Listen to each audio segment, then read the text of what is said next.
श्री कृष्णा श्री कृष्णा श्री कृष्णा श्री कृष्णा। गुरुर्ब्रह्मा गुरुर्विष्णु गुरुर्देवो महेश्वरः गुरुः साक्षात् परं ब्रह्म तस्मै श्री गुरवे नमः। तस्मै श्री गुरवे नमः।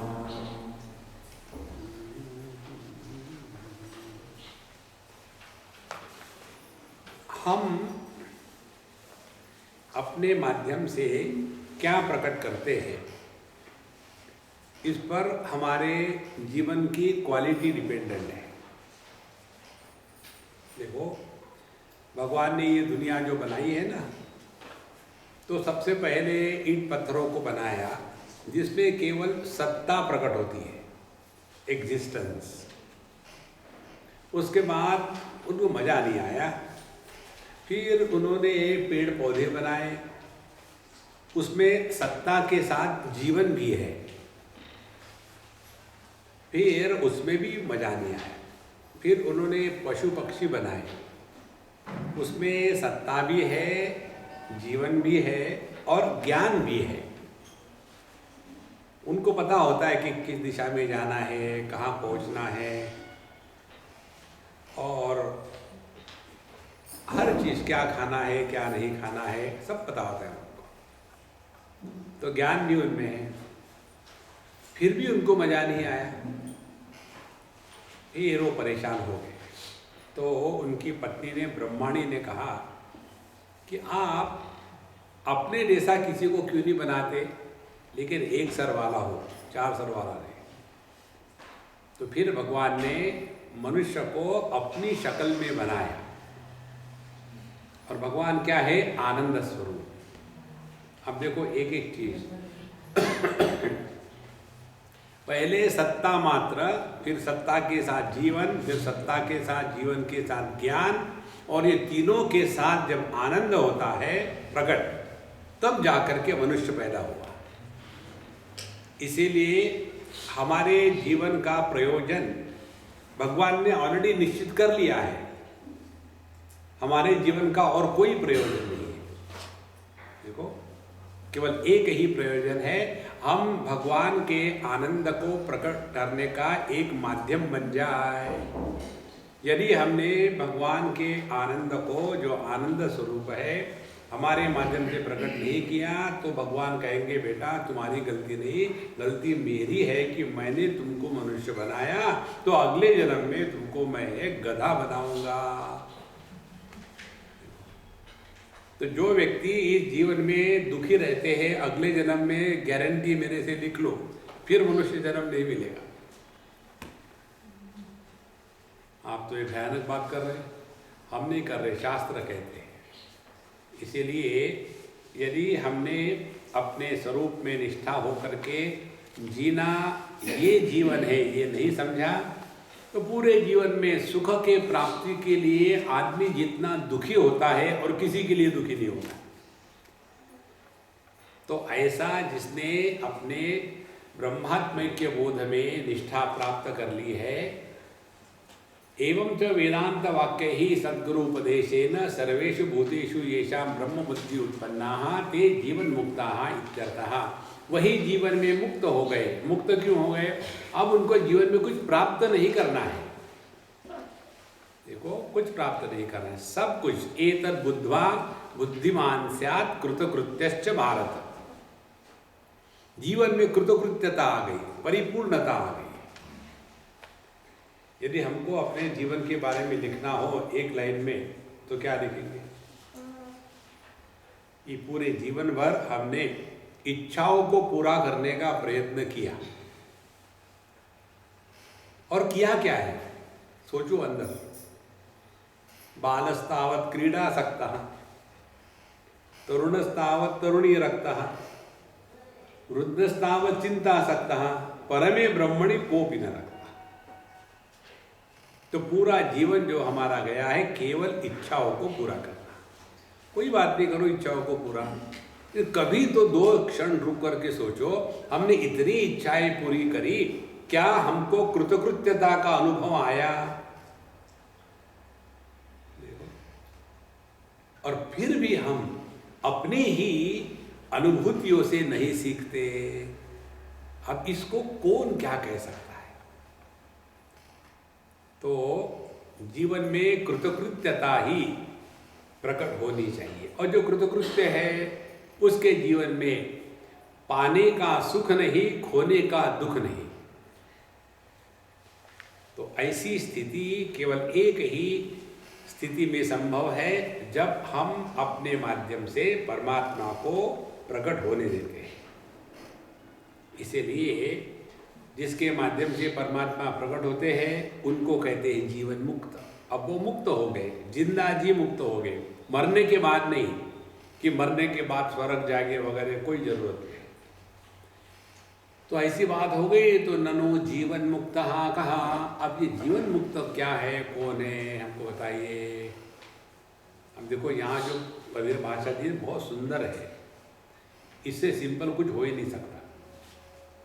यथा देहोहम पुरुषोहम ब्राह्मणोहम शूद्रोहम अस्मि इति दृढ़ निश्चयः, तथा नाहं ब्राह्मणः न शूद्रः न पुरुषः किंतु असंगः सच्चिदानंद स्वरूपः प्रकाशरूपः सर्वांतर्यामी चिदाकाशरूपोऽस्मीति दृढ़ निश्चय रूपः अपरोक्ष ज्ञानवान जीवन मुक्तः। ये है जीवन मुक्त। कौन? यथा जिस प्रकार से हमारा देह को लेकर के क्या भाव है, देहो हम, मैं देह हूं। अब हमको किसने मार पीट पीट के भी कहा कि कहो तुम देह नहीं हो, फिर भी हम गए तुम मुझे तो मार रहे हो और देह नहीं हो। कितना दृढ़ निश्चय है। और बुद्धि से थोड़ा विचार करो तो देह अपना बनाया नहीं है, देह अपनी बात मानता नहीं, इसीलिए हम देह नहीं हो सकते हैं, लॉजिकली डिडक्टेड परफेक्टली। लेकिन जब जहाँ तक जीने की बात है उसमें मैं देह हूँ, इसमें हमको कतई कोई भी संदेह नहीं है। तो जिस प्रकार से देहो हम, फिर पुरुषो हम, मैं पुरुष हूँ स्त्री नहीं हूँ। एक लड़का था छोटा, अब उसकी शादी हो गई। जब वो छोटा था तो उसको हम चिढ़ाने के लिए कहते कि देख यार तू वहाँ जा कर के बैठ, या मत बैठना। नहीं वो लड़कियों का साइड है। तो क्या फर्क पड़ता है, तो छोटा था, बोले नहीं मैं लड़की नहीं, मैं लड़का हूँ। उसी समय से इतना बिल्कुल लड़की की तरफ देखता नहीं, तो हम किसी को जाओ उसकी तरफ पकड़ के ले आना। कोई लड़की उसको छूती तो वो भाग जाता है, मैं पुरुष हूँ, मैं लड़की नहीं हूँ। तो जैसे देहो हम, पुरुषो हम, फिर ब्राह्मणो हम, एक के बाद एक बोझा सर पर लादे जा रहे हैं। ब्राह्मणो हम, इतना ही नहीं शूद्रो हम। ऐसा नहीं कि मनुष्य को ब्राह्मण होने का अभिमान, शूद्र होने का भी अभिमान होता है।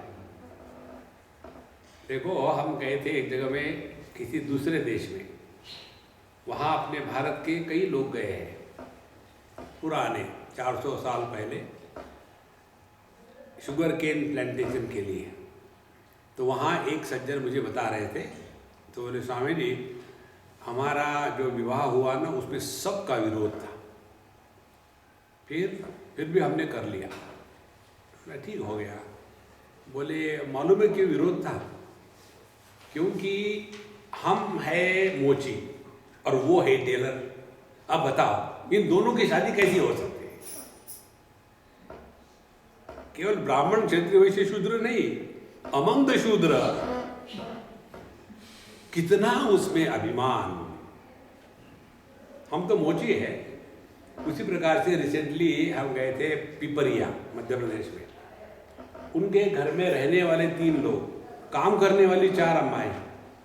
हमने कहा ये 4 आपको उठाने के लिए आए क्या?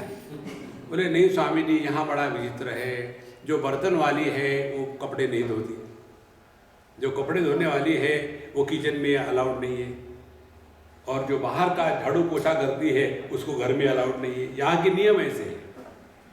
देखो तो ऐसे नहीं कि मनुष्य को केवल ब्राह्मण क्षत्रिय शूद्र वैश्य होने का अभिमान है, उसमें भी विदिन द शूद्र देयर इज सो मच। उसी प्रकार से ब्राह्मणों में भी बहुत है, हम ऋग्वेदी है, हम यजुर्वेदी है, हम सारस्वत है, हम जीके भी है, हम और बीजे की क्या क्या होता है। अरे राम राम राम राम, उसका कोई अंत नहीं है। इसीलिए यथा देहो हम पुरुषो हम ब्राह्मणो हम शूद्रो हम इति दृढ़ निश्चय। ये कितना दृढ़ निश्चय है। और ये हमको मालूम किसी ने बताया। देखो, एक हमने बताया था एक बार, एक छोटा सा बच्चा गुजराती, तो मैंने इसका कहा, अरे गुज्जू क्या चल रहा है आजकल? Swami ji, I am not a Gujju. फिर तुम क्या हो? मैं कच्ची लोहाना। तो हमने कहा तुमको कच्ची बांधनी आती है क्या? कच्ची लोहाना। कच्ची क्या होता है? I don't know. लोहाना क्या होता है? I don't know. तुम क्या हो? कच्ची लोहाना। इसका कोई अर्थ नहीं है। पूरा जीवन इसी में चला जाता है। इसीलिए यथा देहो हम पुरुषो हम ब्राह्मणो हम शूद्रो हम अस्मि इति दृढ़ निश्चय तथा न अहम ब्राह्मणः न शूद्रः न पुरुषः किंतु I am none of them किंतु असंगः सच्चिदानंद स्वरूपः।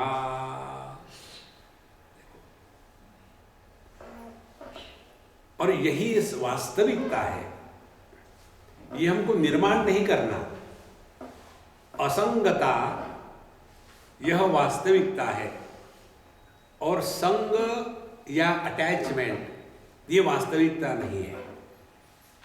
देखो कैसे असंग, कैसे वास्तविकता है। ज्ञान हमेशा प्रकाशात्मक होता है। जितने भी लाभ है, उपलब्धियां है, वो ज्ञान के माध्यम से ही होती है।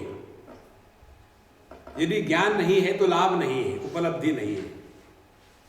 देखो, एक बार हमारे बांध पर कोई कीड़ा आके बैठा, तो आके बैठा, हमको थोड़ी देखेगा।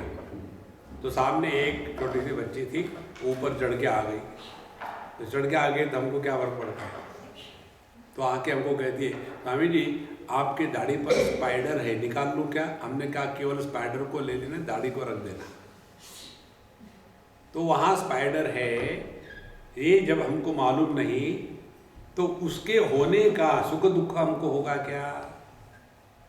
माने जितना भी लाभ है, उपलब्धियां है, केवल ज्ञान स्वरूप होती है। पहला सिद्धांत। दूसरी बात, ज्ञान हमेशा प्रकाशक होता है, प्रभावित नहीं होता। जैसे ये लाइट है यहाँ का, ट्यूब लाइट का, ये जो ट्यूब लाइट है ये प्रकाशक है, ये प्रभावित नहीं होता।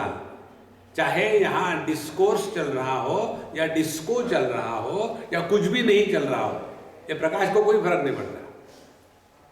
अब यही सिद्धांत आगे बढ़ा। हमारी आंखों को चाहे कोई भी रूप रंग रहे, सबको प्रकाशित करता है, कहीं भी चिपकता नहीं। वैसे ही श्रवणेंद्रिय, हमारे कान, सभी शब्दों को प्रकाशित करते हैं।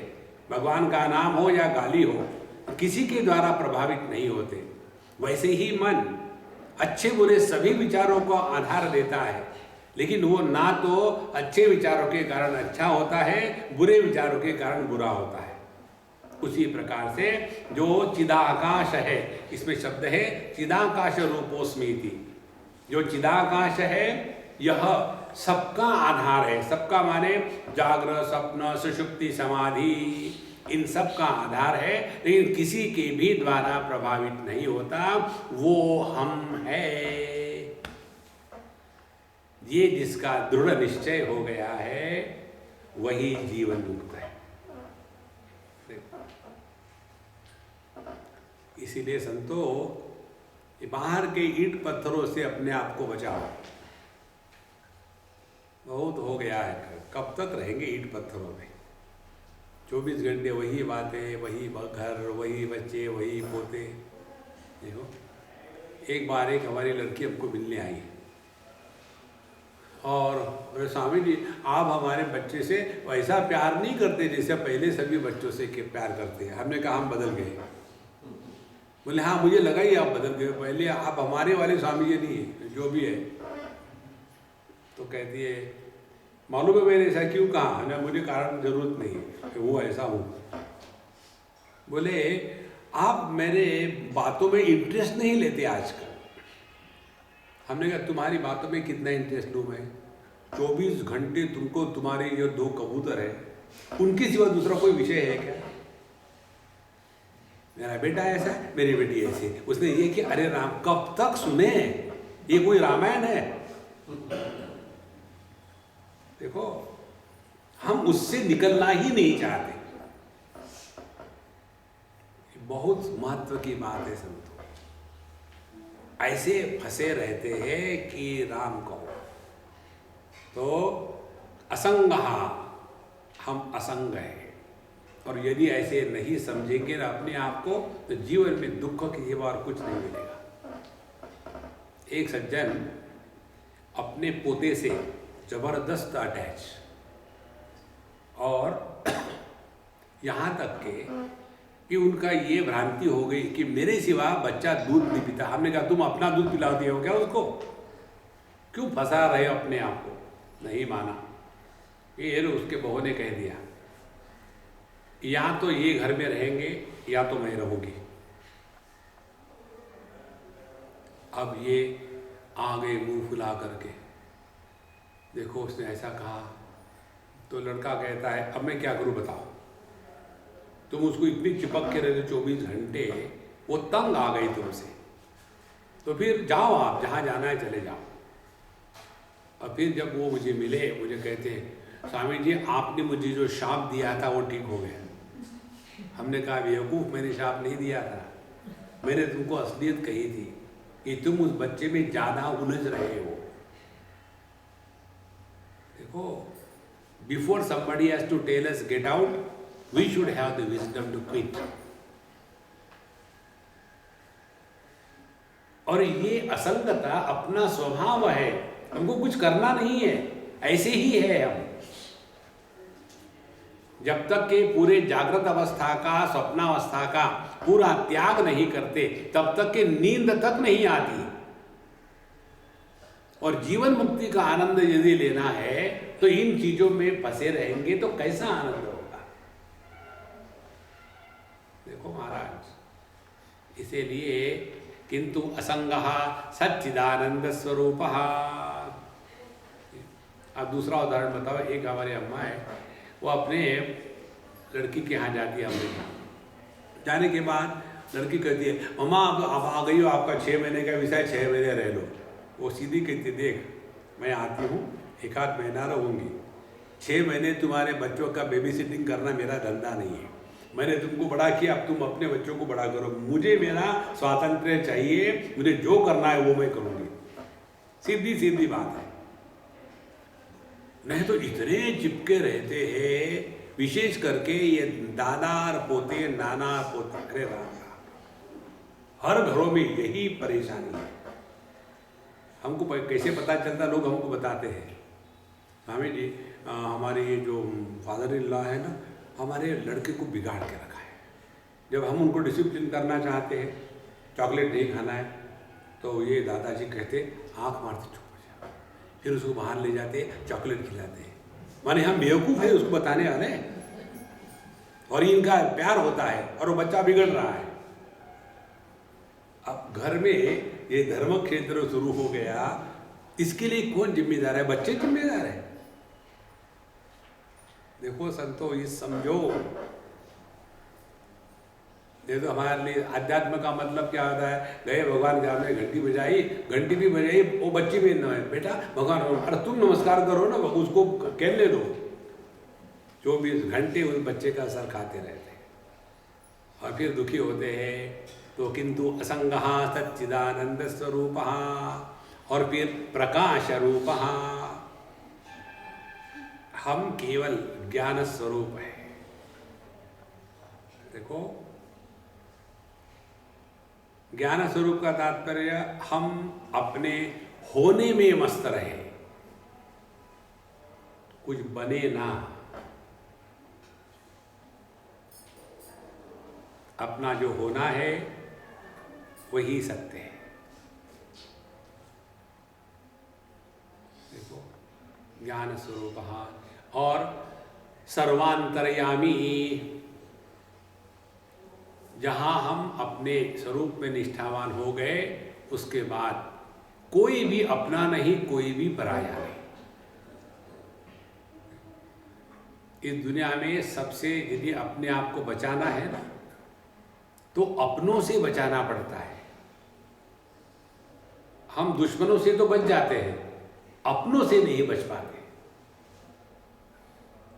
इसलिए ये अत्यंत आवश्यक है कि हम इस दुनिया से अपने आप को बचाएं। तो सर्वांतर्यामी चिदाकाश रूपोस्मीति। अब चिदाकाश किसको कहते हैं, इसको ठीक से समझ लेना।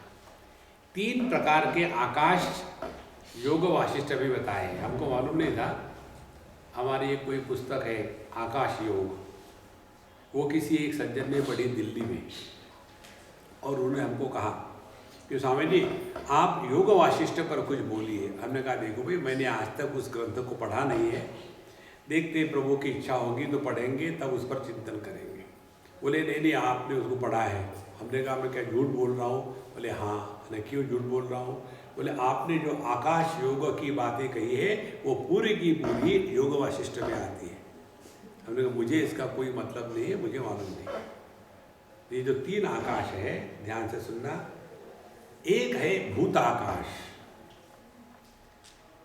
पंच महाभूतों का जो ना तस्मादात्मना आकाश संभूतः, ये भूताकाश है। इस भूताकाश पे हम सब भूत बैठे हुए। तो पहली जो साधना है ध्यान की प्रक्रिया, इसमें ये हमको धारणा करनी है, भावना करनी है कि हम भूताकाश है। देखो इसका अर्थ क्या हो गया, अब इस पर चिंतन करो। कैसे? आकाश के क्या गुणधर्म है वो हमारे होंगे, क्योंकि हम आकाश है,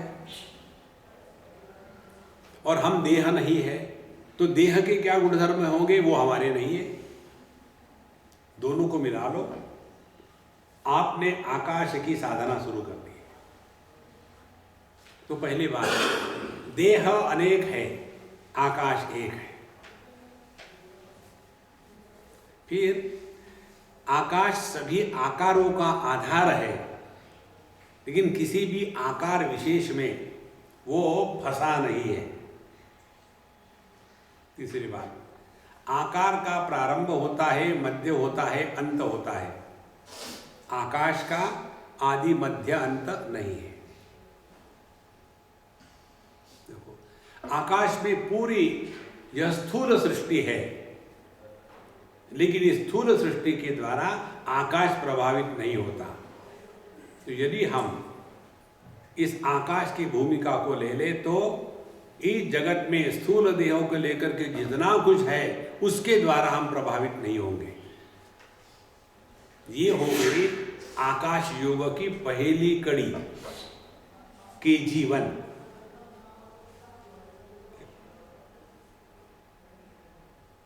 और ये जब होगा तब हमने ये भूताकाश से हट करके चित्ताकाश में प्रवेश किया है। चित्ताकाश माने मानसिक आकाश। जैसे ये स्थूल आकाश में स्थूल जगत रहता है, वैसे चित्ताकाश में मानसिक जगत रहता है, वृत्तियों का साम्राज्य। तो जैसे स्थूल आकाश स्थूल जगत के द्वारा प्रभावित नहीं होता, उसी प्रकार से यह जो सूक्ष्म आकाश है या जो चित्ताकाश है, ये वृत्तियों के द्वारा प्रभावित नहीं होता।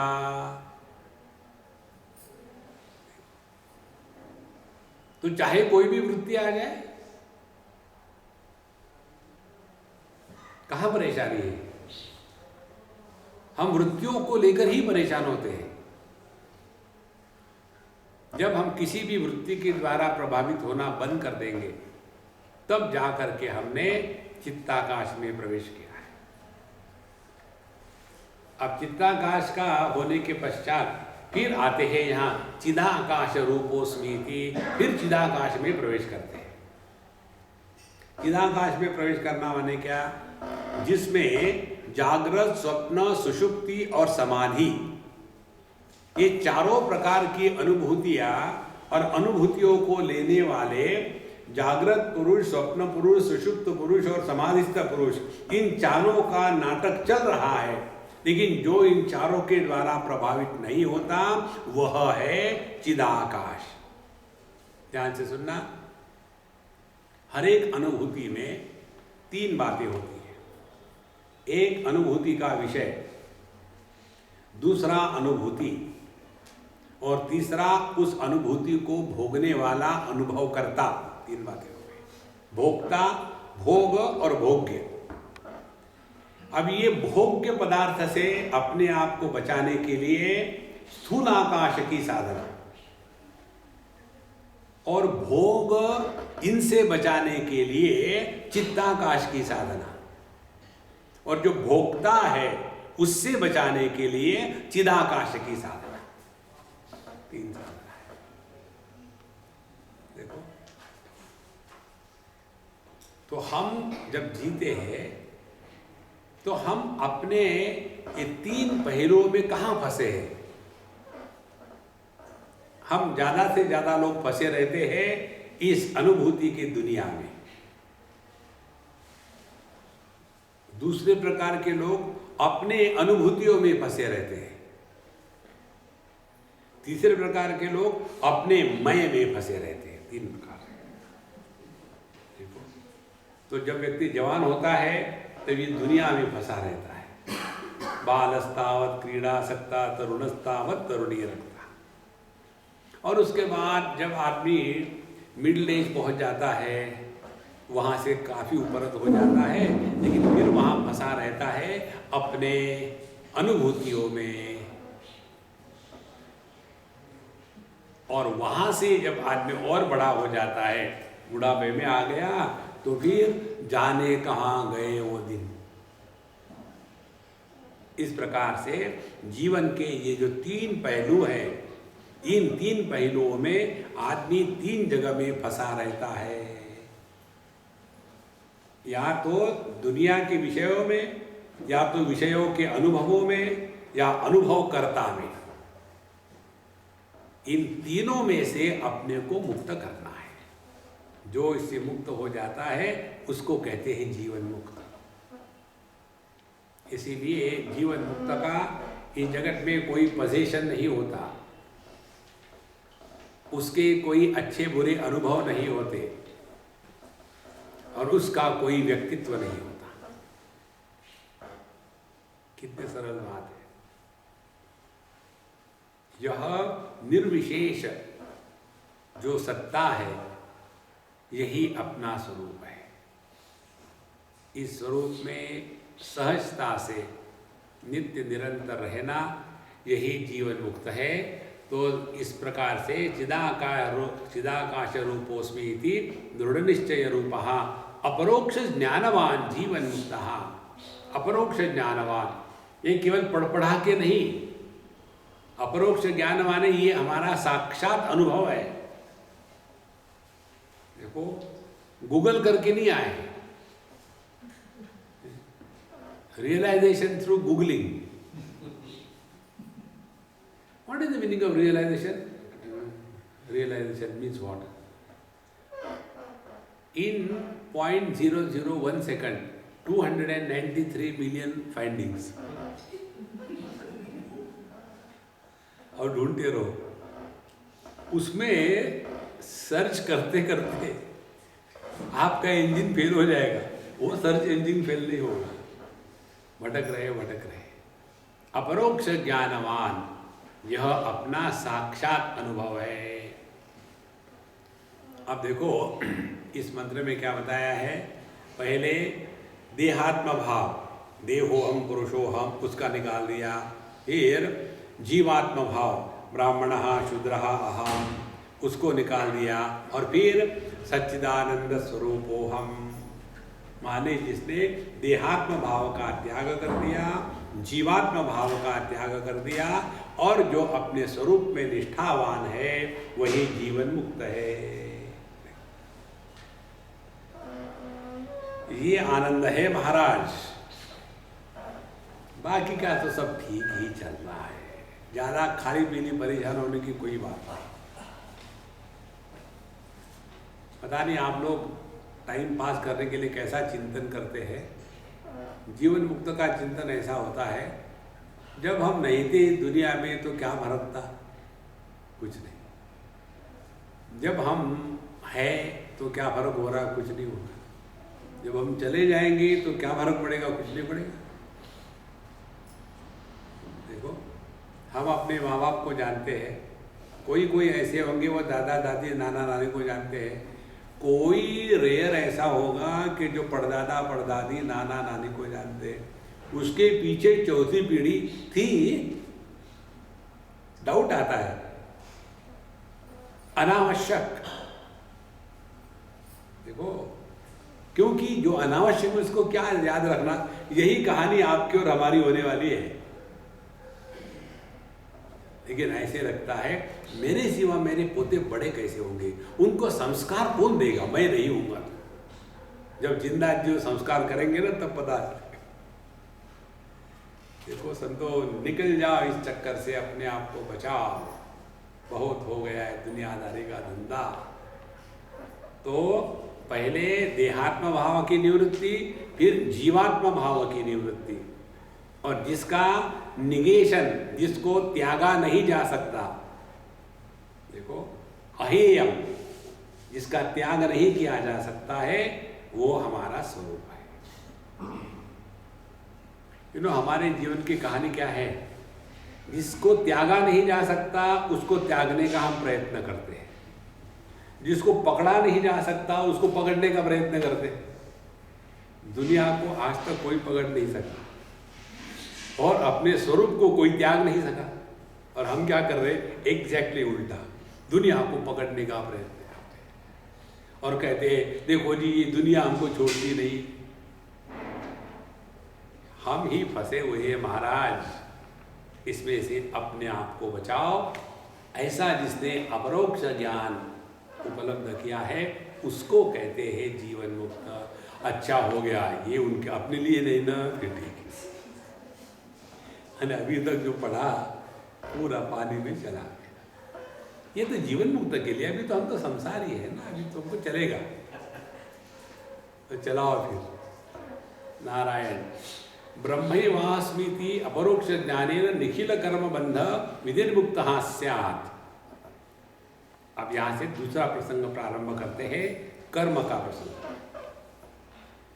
कहते हैं ब्रह्मैवाहम अस्मि इति अपरोक्ष ज्ञानेन, मैं साक्षात परब्रह्म परमात्मा हूं, इस अनुभूति के द्वारा निखिल कर्म बंध विनिर्मुक्त स्यात्, सभी के सभी कर्म बंधनों से हमेशा के लिए मुक्ति हो जाती है। ऐसा जब कहा फिर प्रश्न आता है, कर्माणि कतिविधानि सन्ति इति। ये कर्म का फिर चक्कर ले आया। कर्म कितने प्रकार के होते हैं जी? तो कर्माणि कतिविधानि सन्ति चेत आगामी संचित प्रारब्ध भेदेन त्रिविधानि सन्ति। तो कर्म तीन प्रकार के होते हैं। एक तो है आगामी, दूसरा है संचित, तीसरा है प्रारब्ध। तीन प्रकार के कर्म होते हैं। अच्छा, फिर प्रश्न आ जाता है कि ज्ञानोत्पत्ति अनंतरम ज्ञानी देह कृतम पुण्य पाप रूपम कर्म यद अस्ति तद आगामी इति अभिधीयते। अब आगामी कर्म किसको कहते हैं?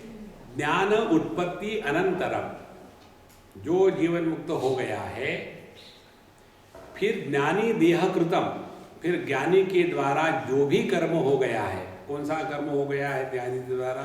पुण्य पाप रूपम, कोई भी कर्म हो, उसको कहते हैं आगामी। फिर संचित कर्म किसको कहते हैं? कहते हैं संचितम कर्म किम अनंत कोटि जन्मनाम बीजभूतम सत यत् कर्मजातम पूर्वार्जितम तिष्ठति तत् संचितम ज्ञेयम। अनेक जन्मों में हमने जो उल्टी सीधी बातें करी है उसका जो संग्रह अंतःकरण पर हो गया है, उन सभी के सभी कर्म का जो बैंक बैलेंस है उसको कहते हैं संचित, माने एक्यूमुलेटेड। तो आज के इस मनुष्य जन्म के पहले जितने भी जन्म थे हमारे, उसमें सब में जितने कर्म किए हैं उनके संग्रह को कहते हैं संचित कर्म। गुजरातियों में बड़े विचित्र नाम होते हैं। एक छोटा सा बच्चा आया, अरे छोटू क्या तुम्हारा नाम है? संचित पटेल। क्या? बोले संचित। मेरा आगा भी कहाँ है और प्रारब्ध कहाँ गया?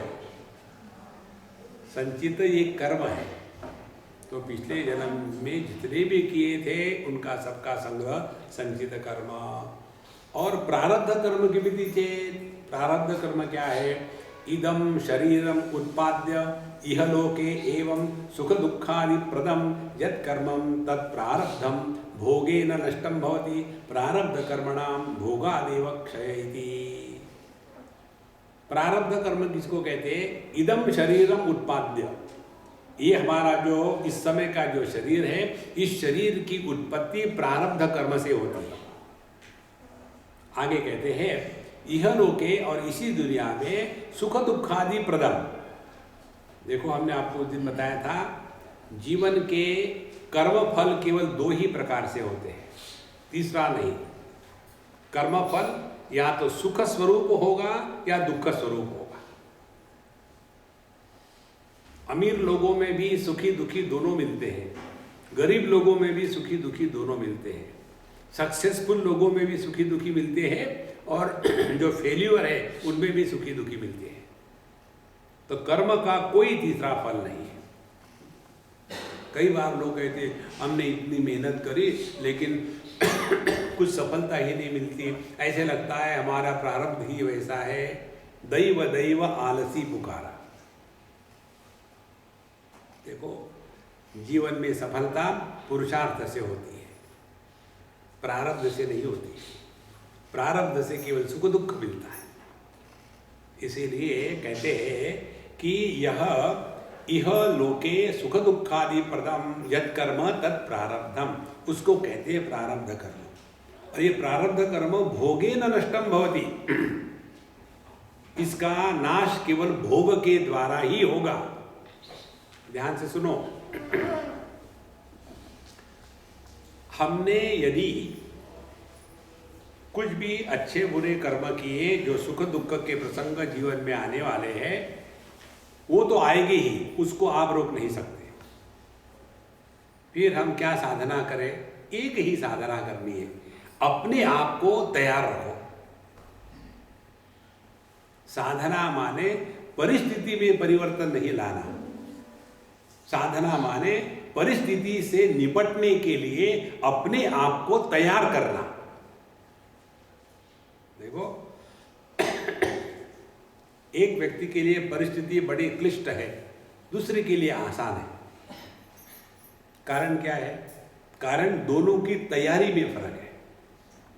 जो व्यक्ति पहले पहले गाड़ी चलाना जानता है और बड़ा शौक होता है, आपको कहीं जाना है स्वामी जी हम ले चलेंगे आपको। एक अम्मा ने सिखा अंधेरी में, मुझे कहती है स्वामी जी आपको कहीं जाना है तो मुझे बताना, मैं ले जाऊंगी आपको। हमने कहा चलो मैं अभी सोच ही रहा था जाने के लिए, कैसे जाऊं? मैं आ जाती हूँ, आ जाओ। कहाँ जाना है? चलो तो सही, हम जाएंगे भिंडी बाजार में। निकले वहाँ से अंधेरी से। निकलने के बाद दादर में आई और गाड़ी पार्क कर दी शिवाजी पार्क के पास। हमने कहा अम्मा अभी तो बहुत दूर जाना है। स्वामी जी यहाँ पार्किंग की अच्छी जगह मिल गई। अब तुमने गाड़ी पार्किंग करने के लिए लाई हो कि चलाने के लिए? हमको तो वहां जाना है। नहीं टैक्सी लेके जाएंगे। आप देखो, माने जो ट्रैफिक का प्रॉब्लम है ये इस अम्मा के लिए बड़ा था और ड्राइवर टैक्सी के लिए कोई सवाल ही नहीं, क्योंकि दोनों के लिए ट्रैफिक वही है। एक जो नहीं जानता उसके लिए क्लिष्ट है और जो जानता है उसके लिए कोई क्लिष्ट नहीं। आध्यात्मिक साधना का यही अर्थ है, हम अपने आप को काबिल बनावे। ये नहीं कि हे भगवान दुनिया को ठीक कर दो, मैं तो नहीं बदलूंगा, ठीक है? हाँ, this is not the way. इसीलिए कहते हैं हाँ कि प्रारब्ध भोगे न एवं नष्टम भवति। तो हमारे जो जीवन में जो आना है जरूर आएगा, nobody can stop it. सवाल ये है कि उस प्रारब्ध को हम किस प्रकार से पेश करते हैं अपने आप को। परेशानी आई तो रोते हैं, या परेशानी आई तो उस परेशानियों से निपटने के लिए तैयार होते हैं। देखो, एक हमारे मित्र है अमेरिका में, उनकी एक लड़की, अब अमेरिका के जो लोग होते हैं ना, वो अपने बच्चों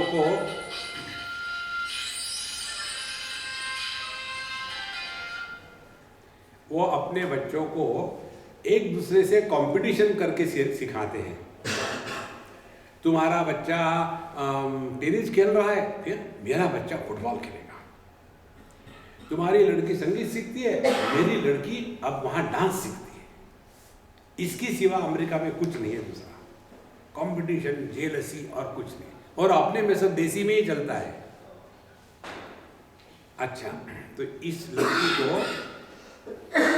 ये डांस सिखाने का चक्कर आ गया। अब इसको शुरू कर दिया डांस सिखाने के लिए। और ये कौन सा भरतनाट्यम। और ये डांस में क्या होता है, जमीन को मारो, दूसरा कुछ नहीं होता। धड़ा ठोकते रहते पैर से। बेचारे जमीन ने क्या किया है, फटाफट मारते रहते। अब उस बेचारे लड़की ने जोर जोर से पैर मारना शुरू कर दिया जमीन को, और उसके जो दहने पैर की जो एड़ी थी उस पे क्या हो गया भगवान जाने, बहुत दर्द होने लग गया। इतना कि जब वो 7वीं क्लास में थी तब वो व्हील चेयर पर स्कूल में जाती थी। She could not even stand. सब प्रकार के डॉक्टर हो गए, सब हो गए। तो उस समय उसकी दादी माँ, उसके जो बड़े होते हैं, बुढ़ा लोग के और रोने की सिवा कुछ नहीं कर सकते। देखो, हमने इतना सारा भगवान का किया, हमने किसी का बुरा नहीं किया, ये हमारे जीवन में क्यों आ गया है। ये जो रोने धोने वाले होते हैं ना, उनको भगवान पर विश्वास नहीं होता। तो हमारे जो मित्र है, उन्होंने कहा कि देखो, आप लोग स्वामी जी को सुनते हो ना, तुमने तो मेरे पास लाया स्वामी जी को। फिर उन्होंने यही बताया क्या, क्यों हुआ, कार्य कारण मिथ्या, इस चक्कर में मत पड़ो। समस्या आई है ना सामने, अब उसको निपटो। हमको उसकी अर्जेंसी अभी पता नहीं चली है। समझो किसी के घर को आग लगती है तो ऐसा फोन करता है क्या, डायल कर दिया 101 फायर ब्रिगेड, हाँ जी कैसे हो गुप्ता जी, बहुत दिनों से सोच रहा था कि आपके बारे में पूछूं, लेकिन मौका ही नहीं आया। भगवान ने बड़ा अच्छा मौका दे दिया, आपकी बीवी बच्चे सब ठीक ठाक है। तो भाई हो कौन हो आप? अरे भाई मैं वर्मा हूँ, अपना अंधेरी में जरा घर में आग लग गई है, टाइम है क्या? ऐसा कोई फोन करेगा? वहां तो ये देखो जी आग लग गई, जल्दी आ जाओ, कहाँ है ये भी नहीं बताएगा, क्योंकि अर्जेंसी है। वहां कार्य कारण में नहीं जाता, आग क्यों लगी होगी, अब आग लगी है क्यों लगी होगी। समस्या को निपटो, ये जीवन का लक्ष्य है। इसीलिए ये क्यों हुआ, कैसे हुआ, क्या हुआ, कब हुआ छोड़ो। किशोर कुमार का गाना है, क्या हुआ, कब हुआ, क्यों हुआ, कैसे हुआ छोड़ो, जो हुआ वैसे हुआ, सब ठीक है। इसीलिए प्रारब्ध का क्षय केवल भोग से ही होता है। अच्छा, जो भोग है उस भोग को हम कैसा लेते हैं? जैसे हमारे लखनऊ की बात है, लखनऊ के नवाब जो थे बहुत ही नाजुक थे, ऐसा कहते हैं। अब उनका नाजुकपना बताने के लिए लोग कहानी बताते हैं। एक नवाब एक हाथी पर जो पालकी है उसमें बैठ के जा रहा था, और उस हाथी का पैर एक पालक के सब्जी के पत्ते पर पड़ा और नवाब को निमोनिया हो गया। कितना नाजुक होगा। इसी प्रकार से दुनिया में रोग जंतु तो चारों तरफ है, कहाँ नहीं है रोग जंतु? उसमें जिसका रेजिस्टेंस है ही नहीं, वो तो केवल एडवर्टाइजमेंट पढ़ करके उसको रोग हो जाएगा। अरे मुझे एड्स हो गया है क्या, देख लेने जाता क्यों, मैं अभी पढ़ा हूं। और जिनका रेजिस्टेंस पक्का है वो उसको भी खा जाएंगे। इसीलिए प्रारब्ध के भोग से अपने को बचाना नहीं है, अपने को तैयार करना है। हर एक के जीवन में जो आने वाला है वो निश्चित आएगा, नोबडी कैन स्टॉप इट। सिर्फ फर्क इतना ही है, क्या हम अपने आप को तैयार रखते हैं या नहीं। तो प्रारब्ध भोगे न नष्टम भवति, प्रारब्ध कर्मणाम भोगादेव क्षय इति। इसलिए प्रारब्ध के जितने भी कर्म है उसका क्षय केवल भोग से ही खत्म हो जाता है। अब संचित कर्म कैसा खत्म होता है? कहते संचितम कर्म ब्रह्मैवाहमिति निश्चयात्मक ज्ञाने न नश्यति। संचित कर्म जो है वो अपने स्वरूप में निष्ठा प्राप्त होते ही खत्म हो जाता है, उसको भोगना नहीं पड़ता। ये मालूम है कैसा है? इस प्रकार से है। एक बार एक डाकू चोर, उसको चारों तरफ से पुलिस ने घेर लिया और वो एक मकान में है और बाहर से पुलिस बोल रही है, गब्बर सिंह ज़्यादा होशियार बनने का प्रयत्न मत करो, चारों तरफ से पुलिस ने तुमको घेर लिया है, अपने आप सरेंडर कर दो, गिनती करेंगे। और सब गिनती हो रही है, सिनेमा के जैसा पूरा माहौल बन गया है। और फिर एक दुम धड़ाका होता है उसी कमरे में जहाँ गब्बर सिंह है। और फिर ये सब होने के पश्चात फिर वहाँ पुलिस जाती है, दरवाज़ा तोड़ के अंदर गई, देखा गब्बर सिंह ने अपने आप को गोली से मार दिया। अब उसके फाइल पर, फाइल तो हर एक की होती है, उसके फाइल पर क्या नोटिंग होगी? Criminal deceased, file closed. किसको पनिशमेंट दोगे? इसी प्रकार से मैं देह हूँ, मैं जीव हूँ, ये क्रिमिनल जब डिसीज हो जाता है और अहम ब्रह्मास्मि इस ज्ञान में जो निष्ठावान हो जाता है, तो ये संचित कर्म किसके पास जाएंगे? File closed.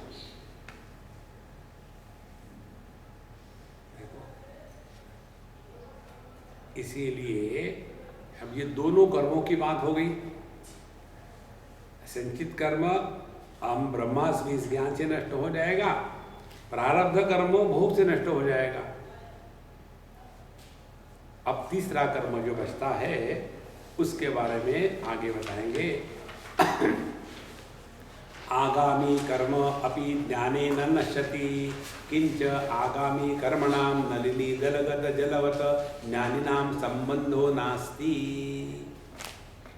अब आगामी जो कर्म है, आगामी कर्म पता चला ना, ये जन्म होने के पश्चात इस जगत में रहते रहते जो कर्म इस जन्म में आने के बाद किए, ज्ञान के उत्तर, ज्ञान होने के पश्चात जो कर्म किए हैं उन कर्मों को आगामी कर्म कहते हैं।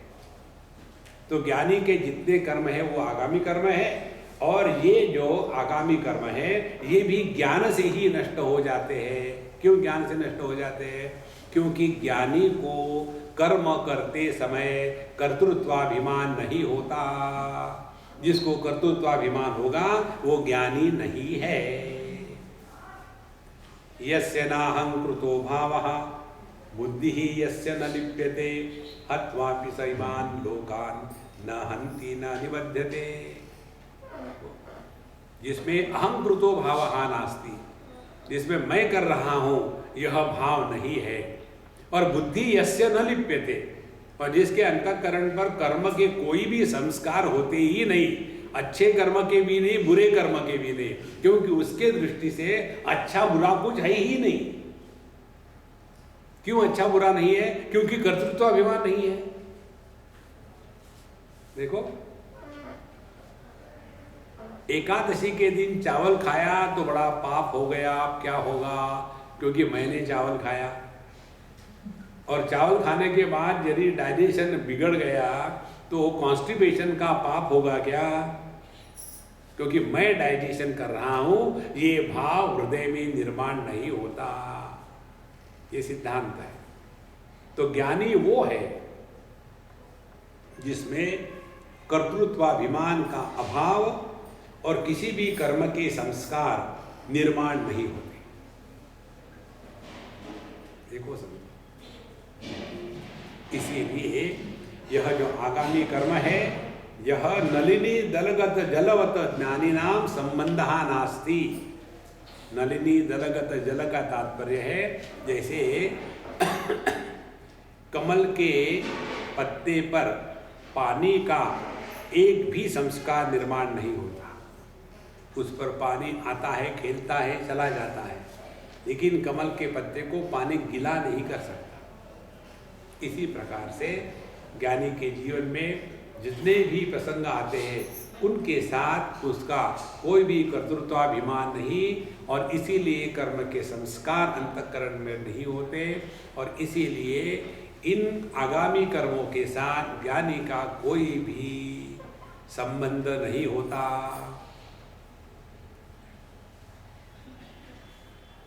और यदि दूसरा देखने वाला कहे, देखो ये पंचदशी के शायद 3रे अध्याय में आता है, उसमें कहते हैं यदि कहीं ये लाल लाल कौन से फल होते हैं ऐसे तिकोने टाइप के, बेरी, ग्रासबेरी, क्या कहते, स्ट्रॉबेरी है। स्ट्रॉबेरी को ऐसा एक उसका हिप बना के रख दो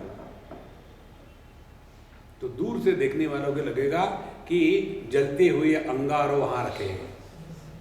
तो किसी ने दूर से देखा कि कहीं जलते हुए अंगारे तो नहीं है, जाड़े के दिन है, तो उसने उसको जलते हुए अंगारों की बात कही, तो स्ट्रॉबेरी के द्वारा किसी को जलाया जाएगा क्या? ये तो देखने वाले की दृष्टि का दोष है। इसी प्रकार से ज्ञानी पुरुष खाता पीता घूमता बात करता सोता सब कुछ करता है, लेकिन इसको देख करके अज्ञानी ने यदि ये कहा कि देखो ज्ञानी में और मुझ में क्या फर्क है, दोनों एक जैसे ही है, तो ये तो उसके दृष्टि का फर्क है। इसके जैसे इस स्ट्रॉबेरी पर अध्यारोप किया कि ये अग्नि जलाने वाली है, उस अध्यारोप से स्ट्रॉबेरी नहीं जलाती। इसी प्रकार से ज्ञानी पर कर्म का आरोप करने से वो कर्म नहीं करते, ये तो देखने वाले की दृष्टि है। इसलिए इसका ज्ञानी का कर्म के साथ, आगामी कर्म के साथ कोई भी संबंध नहीं है। यहाँ जो अगली बात बताए जा रहे हैं वो बड़ी सुंदर है। किंच ये ज्ञानिनम स्तुवन्ति भजन्ति अर्चयन्ति तान प्रति ज्ञानी कृतम आगामी पुण्यम गच्छति। अब जो लोग ज्ञानियों की स्तुति करते हैं, भजन करते हैं, भजन्ति माने सेवा करते हैं, अर्चयन्ति पूजा करते हैं, उनके प्रति ज्ञानी के द्वारा जितने भी पुण्य कर्म किए गए हैं उन सब पुण्य कर्मों का फल उस सेवक को मिल जाता है। मुंडकोपनिषद में ये विचार आता है अंतिम में जाकर के, तस्मात् ह्यर्चयेत् भूतिकामः। इसीलिए जिनको अपने जीवन में इच्छाओं को पूरा करना है उनके लिए बताते हैं कि साधु संतों की, ज्ञानियों की सेवा करो, तो उनके जीवन के जितने भी पुण्य कर्म है वो सभी के सभी पुण्य कर्म इस सेवक को अपने आप प्राप्त हो जाते हैं। देखो हम आपको एक दो उदाहरण देंगे। एक बड़े महात्मा हो गए, बड़े विद्वान थे, सब कुछ था। अब हमेशा ये लगता था अब इनके बाद गादी पर कौन बैठेगा, ये किसको बैठाएंगे। और जब उन्होंने निश्चय कर लिया कि आप मुझे सेवा खत्म करना है, उन्होंने एक सेवक को कहा कि इनको महामंडलेश्वर बना दो, इनका अभिषेक कर दो। और वो महामंडलेश्वर जो बने वो ऐसे थे कि कभी जिंदगी में उन्होंने ना प्रवचन किया है ना कुछ, केवल सेवा करते रहे गुरु की, बाकी कुछ नहीं किया। तो इनका जितना भी पुण्य कर्म था सब का सब उनको प्राप्त हो गया। इसीलिए हम एक बात ध्यान में रखें, यदि हमको किसी के प्रति आदर की बुद्धि नहीं होती तो कोई नुकसान नहीं, लेकिन किसी के भी प्रति अपने मन में अनादर का भाव कभी नहीं आने देना। अनादर के भाव से अपना नुकसान होता है। हम जिसका अनादर करते हैं उसका नुकसान नहीं होता, क्योंकि उसके लिए तो आदर अनादर दोनों समान है, उसको कोई फर्क नहीं पड़ेगा। फर्क पड़ता है अपने को। इसीलिए अपने हृदय को बचा के रखो भाव। और इस हृदय को बचा के रखने के लिए ये सिद्धांत बताते हैं कि ज्ञानिनम स्तुवन्ति वजन्ति अर्चयन्ति तान प्रति ज्ञानी कृतम आगामी पुण्यम गच्छति। और आगे कहते हैं ये ज्ञानिनम निंदन्ति द्विषन्ति दुख प्रदानम कुर्वन्ति तान प्रति ज्ञानी कृतम सर्व आगामी क्रियमाणम यद वाचम कर्म पापात्मकम तद गच्छति। और यदि कोई व्यक्ति ज्ञानियों की निंदा करे, उनको कष्ट दे, ऐसे हो तो उनके प्रति इस ज्ञानी के द्वारा जो जो भी गलत कार्य हो गए या हो रहे हैं वो सभी का पाप उसके पास चला जाएगा। Care of द्विषंत।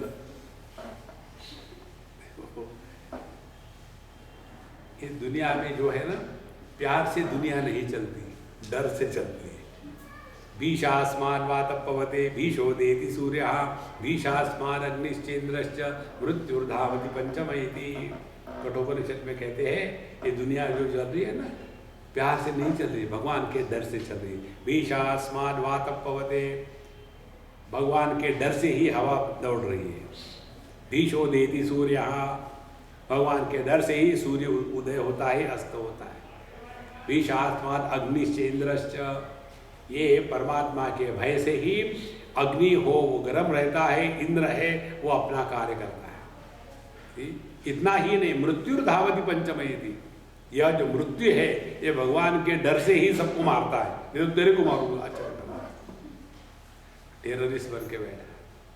देखो, इसीलिए ये जो बताया है, ये डर जब हो जाएगा ना तो अपने आदमी अपने आप को ठीक कर लेता है। तथा च आत्मविद संसारम त्यक्त्वा ब्रह्मानंदम यह एव प्राप्नोति। इसी प्रकार से जो आत्मविद है, जिसने अपने स्वरूप को पहचान लिया है, संसारम तीर्थवा, संसार को तर करके ब्रह्मानंदम यह आपनोति, उसको इसी जगत में, इसी देह में, इसी समय, इसी काल में, इसी परिस्थिति में, इसी स्थान पर यदि परमात्मा की अनुभूति हुई तो वो सच है। वहां जाकर के उस समय उस परिस्थिति में होगी तो ये कल्पना मात्र है। ध्यान से सुनना, परमात्मा की उपलब्धि केवल अब होती है, तब नहीं। केवल यहाँ होती है, वहाँ नहीं। इस परिस्थिति में होती है, उस परिस्थिति में नहीं। तरति शोकम आत्मविद इति श्रुतेः। इस प्रकार से जिसने अपने स्वरूप को पहचाना है, उसी ने जीवन को सफल बनाया है। फिर इसके जीवन में कोई भी शोक का प्रसंग नहीं। अब इसमें का आखिरी में जाकर के कहते हैं, तनुम त्यजित्वा काश्याम स्वपचस्य गृहेथवा ज्ञान संप्राप्ति समये मुक्तो सो विगताशयः इति स्मृतेश्च। तो यह जो ज्ञानी है, चाहे ये अपना देह काशी में फेंक दे या किसी चंडाल के घर में या कहीं भी पड़े, ज्ञान प्राप्ति समये, इसके ज्ञान प्राप्ति होने के पश्चात यह मुक्तः असि विगताशयः, अब उसके जीवन में कर्म का कोई भी लेप नहीं रहता, वो अपने आप मुक्त हो गया है। यह स्मृति ग्रंथों में कहा है। इस प्रकार से अब ये जो कर्म का प्रसंग हमने यहाँ पढ़ा है, कर्म के प्रसंग के अनेक पहलू हैं। उन सब पहलुओं को आपको सूक्ष्मता से देखना है। उसको हम अगले सत्संग में करेंगे। तब तक के लिए हमें आज्ञा दीजिए। ओम